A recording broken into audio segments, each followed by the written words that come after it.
Bonjour tout le monde, ici Pierre-Luc Lafrance de la France Communication. Cette semaine, je vais vous parler d'une erreur courante que je vois sur les infolettres. Souvent, on veut s'assurer d'avoir un beau design, on veut contrôler notre design, puis c'est correct. Par contre, la façon que les gens utilisent pour le faire n'est souvent pas la bonne. La bonne façon, c'est de se créer un template, que ce soit sur Mailchimp ou sur CyberImpact ou peu importe le logiciel que vous utilisez pour votre infolette. La mauvaise façon, c'est de se faire un Canva complet, en fait, de faire son infolette au complet dans Canva ou dans un outil de mise en page. Puis après ça, de faire un copier-coller de l'image sous forme de JPEG ou peu importe.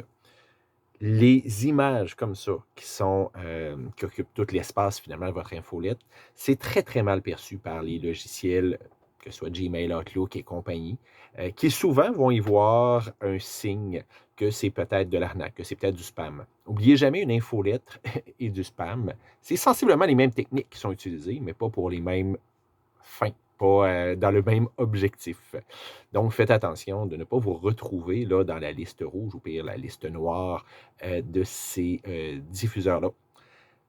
Parce que qu'est-ce qui arrive dans ce temps-là? Vous allez vous retrouver directement dans la partie spam de vos abonnés. Et il y a des grosses chances qu'ils ne voient pas votre contenu, peu importe jusqu'à quel point il est brillant, bien fait et tout ça.